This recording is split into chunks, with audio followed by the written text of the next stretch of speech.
Hey everybody, welcome to another episode of Outer Sounds. I'm here today with Sam and David of Hood Fair, and we'll be talking about their wonderful album, Environmental Meditation Music. It will be an upcoming selection for Outer Sounds. Hey guys, thanks for joining me today. How are you doing? Hello. Yeah, doing good, thanks. Yeah, very well. Cheers. Great. Just wanted to start out by asking, where you guys living these days, and where you're coming from, and if you wanted to talk briefly about like your background in music and how you got into making music, growing up and whatnot. That'd be awesome. Okay. Well, we're in the northwest of the UK, Lancashire, Yorkshire border, in the Pennine Hills, Pennine region, very hilly, right around where we are, little valleys and stuff. Yeah, we live close to each other, just sort of on. We both live in two valleys, so we're just sort of separated by a mass of hills. Mm-hmm. And yeah, we're at Sam's right now, just finishing up a batch of the record for you and for Outer Sounds. Yeah.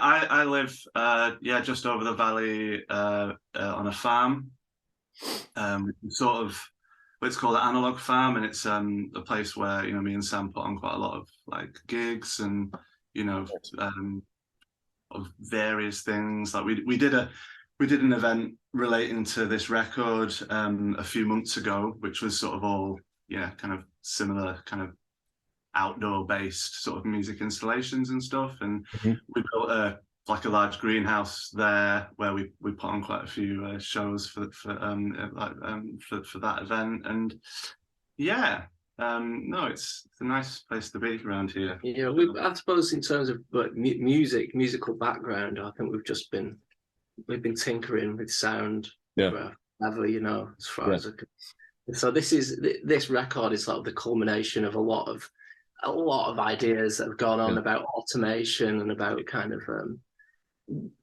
just and playing in the environment around like around here. And that ideas are sort of a spiritual nature, if you like, about connecting with animist like and things in the environment. So this is like the realization of something that's been a long time coming for us, really. Like we've been collecting sounds like this. This is like an aside from what we usually do as well, because usually we play music, so right. It's like another thing, that's like where we just make instruments that get put in nature and then they get played. It's not a new idea, of course, but it's you're always gonna make something new when you have a go at it yourself, sort of thing. So and that kind of the idea of improvisation, which is something that since me and Sam have been playing together for the past 10 or so years, like that's been something that's been like a really important kind of dynamic between us, which is just pure improvisation really. So spontaneity and like happy accidents, like the idea of channeling as well, of like not being in control of what you're doing, like some other force is coming through, so that's really with that in our live shows, that's what we do a lot of. So this thing has been like it's a natural progression. And in terms of kind of relinquishing like a certain amount of control, I think like for any artist that can be kind of liberating, just you kind of you set something up, but you kind of let something else deal with it, and obviously what can be more sort of chance based and indeterminate than kind of than the elements, so it's kind of it's great for us because it's like you never know what it's going to be like. And I think it's been like 5 years we've been kind of specifically working on this one. Collective. You can tell there's so much that you've collected, so many sounds and built all these instruments and just woven into this like rich tapestry. I also like the way the choices you guys made. You had to make choices about collaging and editing and layering sounds too. I really like the way that works on the album. Yeah, because you can't, at that point, you can't help but, the human element. Then you're choosing which bits. Round, so, but exactly. Still, at that point, is like trying to do the least, metal. There's like, because you could easily start to just use them as samples and make music out of it, electronic music. But the idea was just to try and like make a few edits as possible. Just find the bits that really work together really well and just let it do its own thing. Yeah, I think that's why it works as like an album or a record, because you have this great, you generated this great material with the instruments and field recordings, but then just a little bit of structuring or editing just really makes it a very listenable record and so beautiful.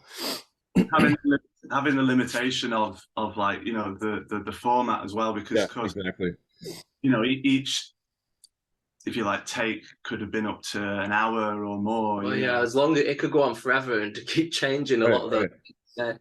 So you're just choosing which bit to take like that or something.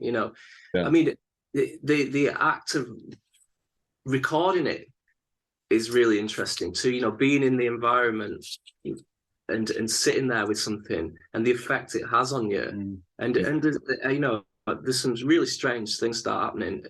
In terms of like almost like biofeedback. It feels like it's somehow related. I often thought was recording certain things. It feels like your changing mood is reflected in the sound, or you're not sure which is which. That kind of dialogue between outer and inner really gets very blurry. So you kind of like, you're not sure how much if it's responding to you. And this is sort of pretty ancient stuff to do with like weather divination and things like that. And like augury using certain gusts of wind are sort of suggestive of something. Sure, it's like definite divinatory sort of principles kind of like at work. And like Sam's saying, it's there's the finished record that we deliver, if you like, to people to experience, but for ourselves, the journey and all the times we're sitting with each recording, we're there. So for us, like as a journey, and these multiple experiences that lead up to the final record, it's sort of we've had it's a particularly enriched lead up to a record. What I mean? Very liberating as well. It's been a healthy voyage, like sonically and I suppose that could be the meditation aspect of it, is like you have to sit there with the instrument and wait for it to produce sound, or just be present with whatever's happening, and then like you said, you're making a really long recording of it, or capturing it at certain moments, and then I mean, there's something going on with the idea of meditation when it comes to it, because it's not necessarily easy listening either. That's and meditation but it isn't often easy. No, it's not. The thing, it's not a state to go into sleep, is it? It's quite the opposite. It's more of an alert kind of. It can be full of difficulties, Right. So I mean, there's quite a lot of stuff we didn't put in that is definitely, quite.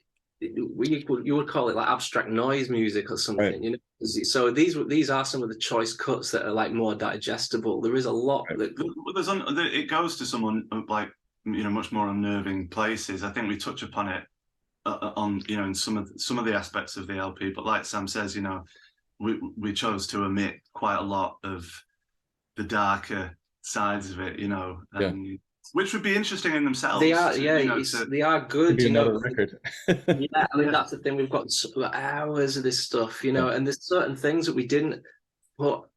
Like the sea, for example. So we had lots of ideas because we don't live too close to the sea, so there's so much you could do with waves there. I mean, that is a whole other aspect, and there's quite a lot with rivers that still could be explored. I mean, and ice and snow, and you know, I think, yeah, it very much represents the landscape that we're in. Yeah, like we're not close to the sea, so we didn't go out of our way. You know, it's very much kind of, you know, it wasn't always planned, but sometimes you're like, oh, you know, the wind's like this today, or the rain's like that, right? Let's go out and kind of like set something up, you know. So yeah, just see what happens. It should be it really is exploratory music in that sense, because we just don't know what's exactly is going to happen with this thing, and then something happens by accident, and it's just like, oh wow, couldn't plan kind of thing. Yeah, I wanted to, you know, ask you about, you know, I know you're both active, you know, making your own music or in other projects and things, but, you know, how did you sort of come together to develop this project and start to really, you know, want to talk about how you construct these instruments, you know, and kind of what your, maybe some of your like, you know, inspirations for that are, because I'm definitely hearing like, you know, I think about when I heard your record and saw it or everything, I was thinking about Joe Jones, you know, the Fluxus artist. He made a bunch of like automated instruments. No. Yeah, you should check him out. He's amazing. And you know, but then I think about, you know, like somebody like Jeff German or other, you know, kind of that name either, actually. This one. Yeah, and people who like, you know, work with natural materials and field recordings and all this kind of stuff. But anyway, yeah, those are the things that come to mind. But I would love to hear how you kind of I suppose you know, I made an instrument. The first instrument I made, I can't remember when it was. It was years ago, but it was after a friend of mine in Denmark. He made his own xylophone, and I just saw just how his relationship with it was just so unique. You know, it's like nobody's got another one of them, and he built it himself. You know, and that stuck with me for ages. That and I knew about Moondog too. Oh yeah. You know, so it was those things had just been sitting there. And then when I finally made this first thing, it was a little harp. It took me about 15 minutes to make. Yeah, and I played it for the next 5 years. You know, like and that was the magic of having that, being the only one, you know, and the tuning was like my tuning, you know, it reinvigorated my relationship with music in a really fundamental way, because before that I'd been doing a lot of, you know, just guitar playing, keyboard playing, and I felt really stuck, you know, with the instrument. So whereas for me, like I didn't perhaps go through as much of a passage of a musical tutorship, you know, as Sam might have done, you know. So for me, making my own instruments, you know, very much like what Sam says, you know, they are yours, they are your tunings, and there's only one, and there's no rule book, if you like, of, you know, that's how it should be tuned, that's how it should be played. There's kind of got no history, really. The history is, or it's about to be written, you know. All the history is ancient. Yeah. It's like, because you feel like you really connected in with like early man, you know. Kind of skipping a whole period of like more kind of modern, you know, instrument making, kind of harking back to a time where, yeah, you know, it was a bit more sort of cobbled together. So for me, that was a, you know, really important part of my kind of musical development was through these very personal instruments. So it was a really sort of important way in, I suppose, into recording music. And it should be sort of, if it's not already known, the stuff that we make, the instruments that we make, are like made really rudimentary, and they sort of put together with found objects, junk stuff, you know. A lot of them are like happy accidents, you know. They'll come together in a way like, wow, you know, I didn't plan that, and then the sound of it be like something new, you know. So we're not they're not very sophisticated, maybe, or like they don't appear it at first, and they kind of come through, you know. We've both got a lot of, you know, interest and you know, in what was I going to say? Kind of visual art and sculptural sort of things, as well as kind of you know, working within the landscape. So, you know, there's definitely something that comes through on a visual level as well. You know, sometimes you might put things together in a visual way, and that visual construction then kind of responds to a tonal one kind of after the fact, you know. And that's often not planned, like Sam says, and often leads to. And the thing is with the instruments, as simple and rudimentary as they are, I think Sam will agree that they continue to sort of evolve and change. Even the most simple one, you know, you're like, oh, I didn't realize I could play it like that, or mic it up like that, or play it with a different sort of beater. And yeah, it's the amount of variables are infinite when you know with everything, aren't they? You know, but you can easily fall into traps and habits and stuff. So the making a new instrument is a really good way of getting you out of a habit, you know, because you approach it on its own terms. And then when you bring, I mean, and then when you bring in the elements, then you're, you know, like extrapolates this kind of like random, or this having to, you know, improvise with what's going on. And that's it. I think because we do so much live playing together in a purely improvised, I don't think we've maybe planned a few small sections of a set before, but essentially we just, you know, we practice a lot, but, you know, we go into a performance and it is a sort of, you know, a type of improvised sort of conjuring. So I think, you know, that also sort of changes when you're playing quite a lot like that in front of people in that way, you know, the instruments start to evolve because of that situation. You know, I think if it was just a recording situation with the instruments, they wouldn't perhaps evolve in the same way. But when you're kind of with people, then, you know, we don't take ourselves too seriously at times. We might sort of joke about with them, but that through that kind of play and slight jester-esque behavior, we might suddenly discover this different way of interacting. Yeah, there's a lot with when we're improvising. There's a lot of like subverting things going on and just like trickstery, and then through that you discover things and the automation. You know, like whether it be kind of a modified hand fans or larger scale fans or like feathers or things dropping,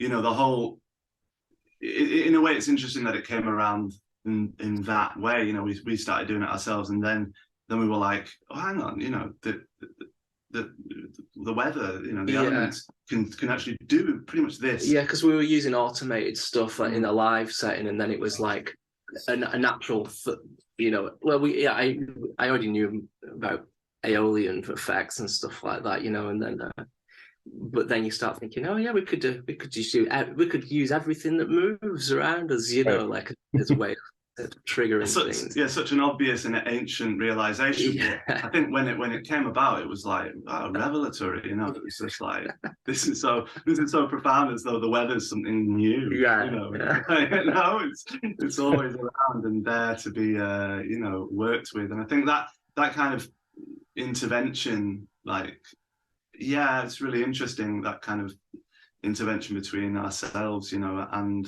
the landscape. It's something like Sam was saying about quite unusual things that come about through sitting with the recordings. It's kind of like that relationship between, you know, us as humans and the sort of indeterminacy of the elements is kind of a bit of a key that opens up, I don't want to say alternate realities or dimensions, but it feels like there's times when something else starts to come through, kind of that sort of middle point between these two, you know. Yeah, I'd say for sure there's times where you really feel like you're in communication with something that's intelligent. Yeah, for sure. I mean, I would go all the way and say kind of the word supernatural kind of really kind of, I think, really comes into effect when we're talking about that kind of thing. You know, it's like this feels supernatural. You know, which it's sort of like giving the river a voice. You know, it's giving it a method to sing or something like that. You know, and then it sort of, you feel like it's enjoying itself because it's able to sing. You know, at this today. You know, something like that. Yeah, and then to have it as a pleasurable, you know, listening experience is a bonus, really, you know, because it's like, like to have a product after it, you know. I think there could easily have not ever been a record, you know, just as a personal, you know, for us anyway, it's such a personal thing, but really nice to be able to share something at the end of it as well. Yeah, exactly. Yeah, I was going to ask a couple things, you know, as far as like, do you will you, or do you have more like, I really wanted to see more like photos or whatever of the instruments in the actual landscape, or maybe short videos or something of them kind of in motion. We want to do that, and we did at the time. But you know what? It's just such a hassle when you're out walking around. Right. You don't want to be carrying all this. We have a camera, and then you're setting it up and then film it. So the whole thing like became just too much of a hassle, really. But I can totally understand why, because I was, when once you set something up that's good, you think, I'd love to film that now. It always happens when you don't have a camera. Exactly. When you're going in with it, right, we're going to go out and film today, and then it starts to feel a bit, like with anything when it comes to sort of like documentation, that it starts to feel a bit contrived. You overthink it and all that. So, but to get to your point, there is footage actually that we haven't put out anywhere. We're pretty terrible at self-promotion. It's more interested in doing the next thing, whatever it might be, We did a little book, which nice. Yeah, and that's it does, I suppose, more than anything, bring together sort of I don't know if you can see that, but small little sketches and that's great. Kind of sort of, it does show the evolution of ideas and like lots of that's kind of what you might be interested in, really. Yeah, like that. There you go. So just kind of there's a few little ones on the LP which you would have seen, but there's just a lot more in there, and we kind of like this this little book format actually, because we did a few of them just with the download of the record, and what we were thinking is obviously records are expensive to make, and sometimes because of that and because of the long process, it interferes a little bit perhaps with the sort of creative. Sometimes we just want to just put something out straight away. Yeah. That's the nice thing with digital, right? The download thing's great. As a little sort of slip that you can put in things or just hand out to people. Obviously, tapes are good in terms of like the fast turnaround. But we were thinking of doing a sort of series, because the project's in no way has it concluded. So. Yeah, different versions of this, if you like. Maybe just with the download code. So you just get a book with new pictures and the download code within. So we can put it out really fast. We don't have to worry about this. And then maybe a few years there might be a part 2 sort of on vinyl kind of thing. Yeah. Yeah, and the thing with downloads too is that you can, like you said, you could release something that's an hour or 2 hours long. If you wanted to do like a longer exploration, you're not limited by the format or whatever. There is a long form version of the LP, you know that, right? Yeah, I think I got the Bandcamp download of that. It's great to hear all the extra extra material on that. Yeah. So you also mentioned about how you're kind of approaching performing this music live. I know it's probably a different thing, but it sounded like maybe you were working with these instruments live and then you took them out into the environment and developed new ones. And then how do you approach maybe a live performance of, something like this, or is it just a different thing altogether? You're absolutely right. I would say like maybe 80% of the instruments used were instruments we built already to be played just live, body material, which then like quite naturally could be placed and played by the elements. Some just didn't work, like in terms of perhaps where the contact mics were, or perhaps we had to change them a little bit. But so far, because we were always saying like it would be nice, we came up with all sorts of little sort of fancies about installing something like a river, multiple instruments, and kind of give people perhaps like a little map or something to come and find us, and specific thing. Or like having a walk. So that was one idea. So we could, on the hill you've got like some aeolian thing, and then that as you walk down the hill that fades out, and then there's this drip thing happening there, and the river thing. So that you could be like a little sort of sonic walk where these things are installed.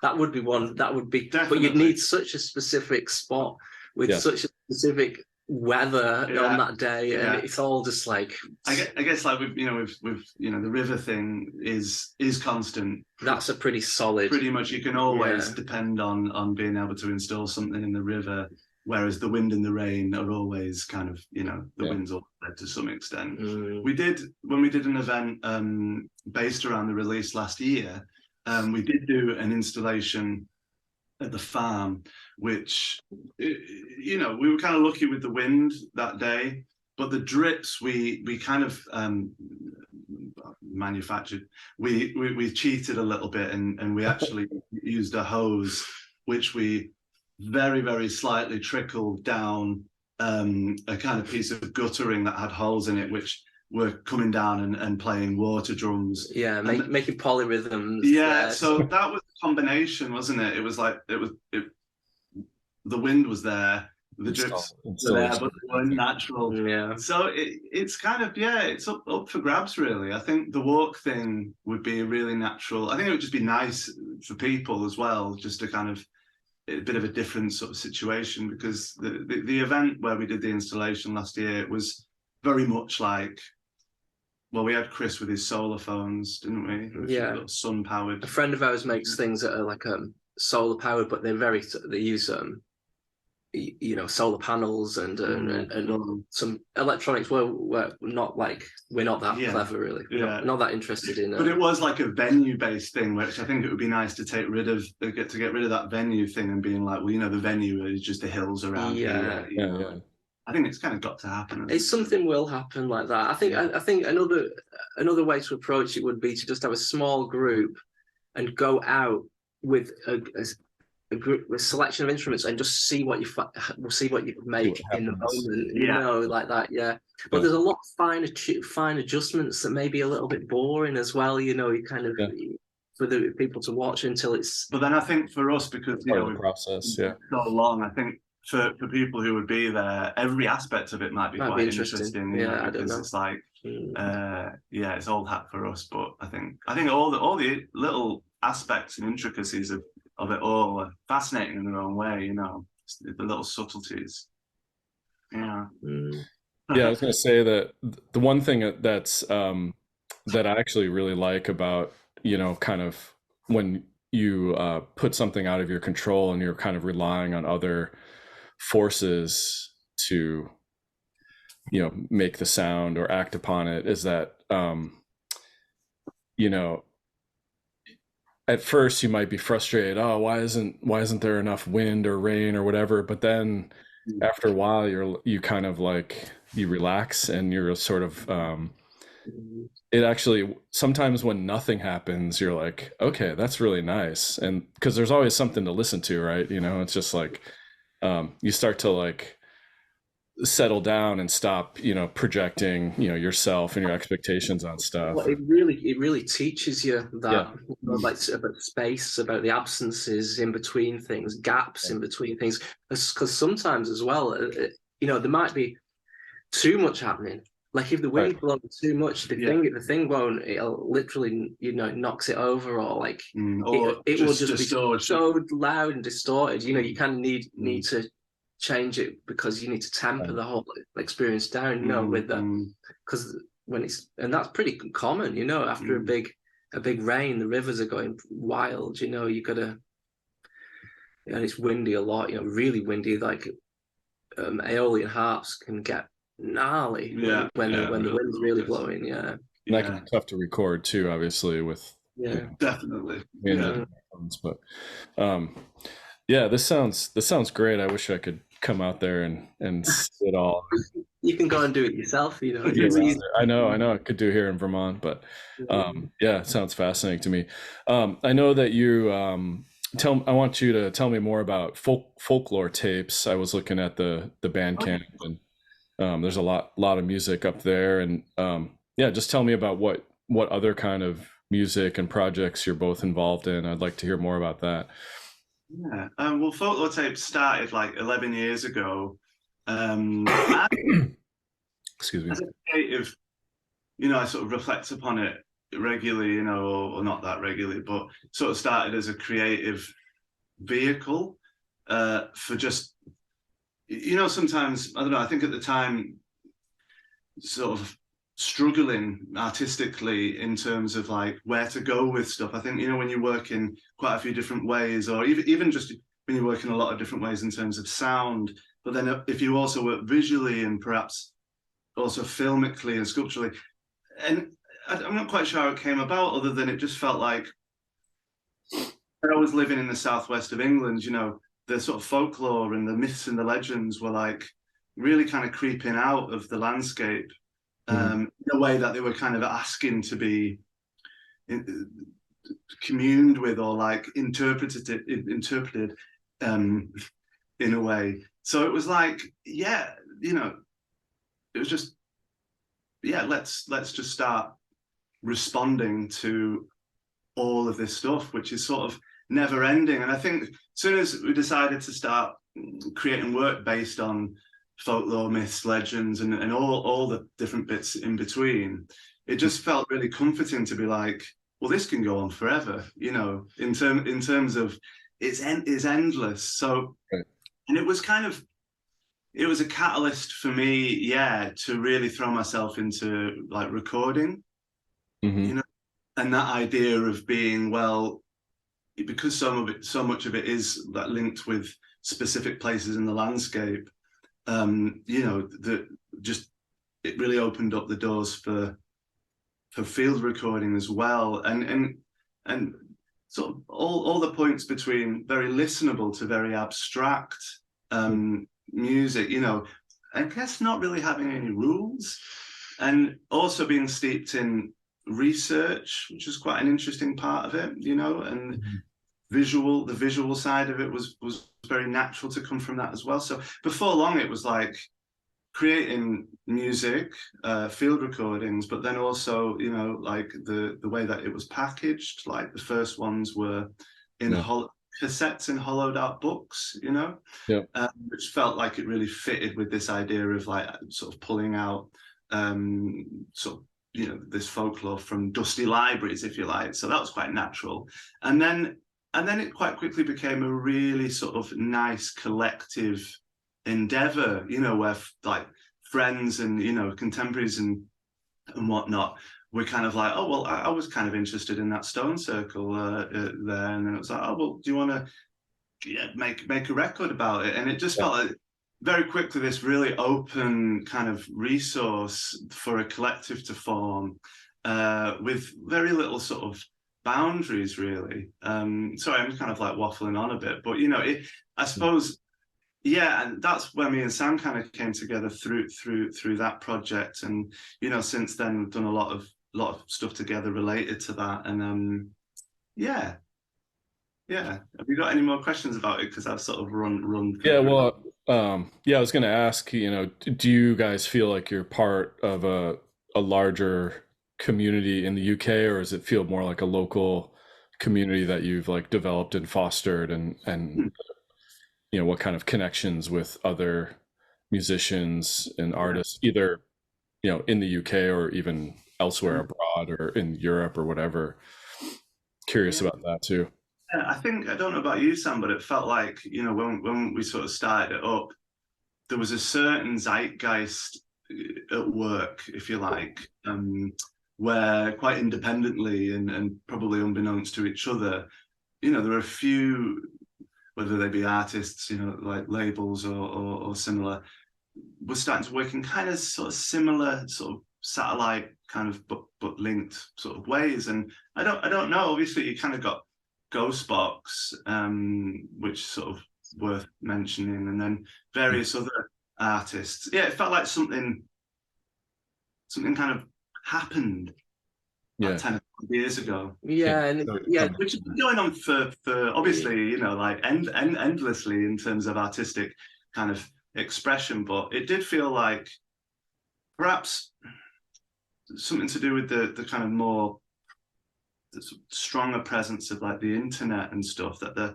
think people felt this need to dig in the dirt a little bit more to sort of find kind of like a natural resource which is kind of always there. I was just saying, there was like a, you know, the folk horror revival kind of thing sort of coming about, people interested in like the haunted nature of reality. I think is sort of like, and it's still ongoing, isn't it? You know, and we are kind of like aware of more locally, like you say, but there is a broader zeitgeist in England and abroad, but it's quite a lot of stuff going on locally about this, like re-spiritizing the world or something like that, And I think that, exactly, that kind of haunted feeling. I think, all this accumulation of all these events over all this sort of period of time, like you start to become sensitive to it and sensitive to the fact that, the hills and whatnot are kind of calling out to be kind of listened to.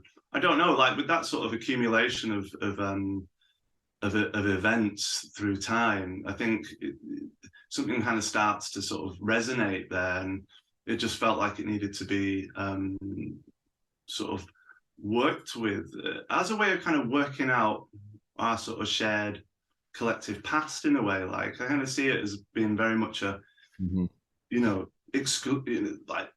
very collectivized thing that's happening, not like it's not like an individual endeavor to me. It's like very much a collective one.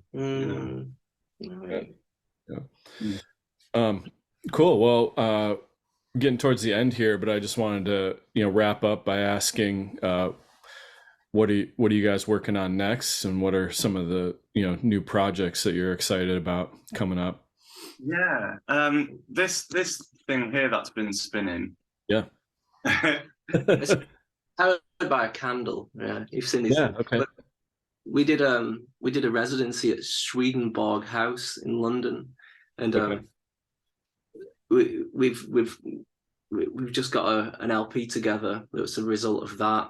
It's kind of a really like spiritual follow-up to environmental meditation music. Yeah, it is a bit of a follow-on, and it's under the Folklore Tapes banner, but it's kind of a bit of a stretch for that. It's into a new area. I think, just to sort of like go into that kind of thing, back to Folklore Tapes, we started off with Folklore Tapes. I mean, it began sort of around witchcraft. It moved into different kind of areas, ones that you would quite easily tie towards folklore, myth, and legend. And then along the way, I guess because the project is, it is about our interests and just wanting to just create stuff. So it's kind of, I think this Swedenborg project is a really good example of how,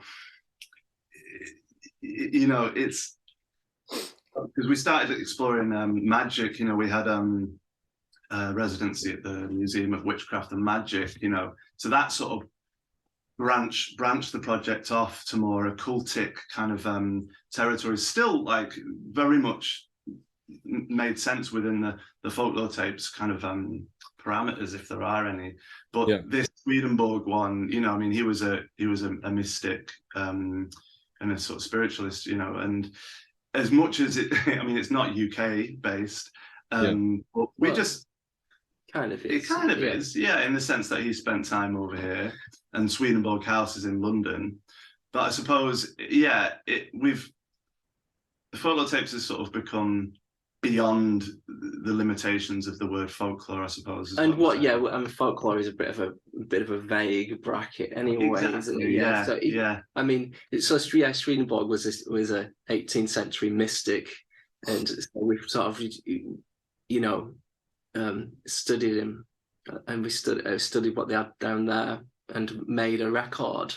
Okay. Kind of about him, or like him, for him, maybe. That's the best way to put it. Well, the residency. I mean, this was at the Swedenborg House, which is kind of a bookshop, but like principally is an archive, I suppose, of his collected works. Which, I mean, it's just absolutely unbelievable how much the guy wrote in his lifetime, covering such a wide spectrum of stuff. So this place had that, as well as all the different editions of it through the last 300 years in different languages. So we were immersed in sort of endless piles of books for a period of less than a week.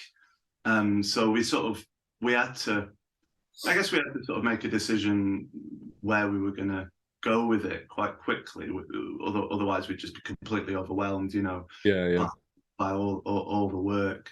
So we sort of, you know, we kind of went sort of more towards his idea of the heavenly realms, which is what we've called his mystical experiences, his descriptions of mystical experiences. So that's what this record is. It's kind of like a meditation record, not unlike this one.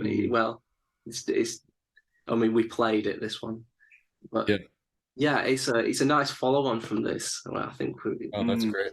Yeah, and it's we just made the decision to just use sort of clock bar chimes that you know that are installed in clocks that would, you know, kind of ding to tell you the hour, you know. And we collected loads of these, kind of extracted from, you know, from old clocks, about 15 or so, and we sort of installed those and played them mostly in an automated way, but actually we bowed them as well. So it was kind of this kind of quite constant sort of drone of either automated fans or bowing, and the odd one which was kind of played percussively as well. Yeah, it's all about overtones basically. It's like lots of overtones playing off each other, microtonal stuff. So there's lots of tiny little frequency interactions at the higher ends and stuff like that.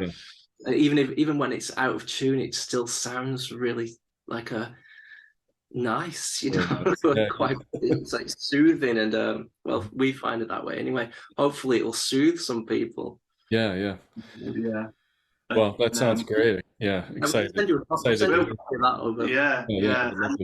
spinner, because we did an installation performance at Sweden Boghouse, and along with the clock chimes, we made we were using a sort of books kind of destined to be pulped. We were using pages from that to create sort of light screens. So and we used a lot of kind of church candles to create atmosphere, but very much kind of shadow work as well, and to power a lot of these things spinning. And then we had loads of these things which are made from pages from the books. So the first edition, it's ultimately an LP, but the first edition was in going back to the early folklore tapes sort of style. It's all housed inside a book, you see. Oh, cool. Yeah. And it comes with a candle and a spinner, so you can set up your own little sort of shrine while you listen to the tune.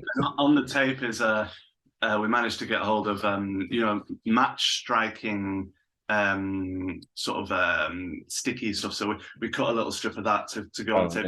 You have to light the match off the tape, and then it's kind of this idea of a bit of a ceremony, I suppose. There you go. See. Oh yeah, that's great. I love that. Yes, and then the LP is going to be in like 2 or 3 months' time. Nice. Looking forward to that. Yeah, we'll definitely send you one. We'll send you the digitals anyway, so you can hear them. Yeah, I'd like to hear whatever you guys are working on for sure. We can and then there's the Brittany one. So we did a trip over to Brittany the first time Folklore Tapes has sort of gone overseas, if you like, and we were invited to create a record based on a witch who lived over there called Naya. So that's also currently French witch. Yeah, French witch. So we're working on that at the moment too, among other things. Great. Well, I feel like we could chat for a few hours or whatever. Wish we could hang out and have a beer or something, but that would be really nice. Well, maybe someday if I make it over that way to play some music or something, I'll definitely be in touch. But or if you somehow manage to come to if you come to the States, let me know. Program.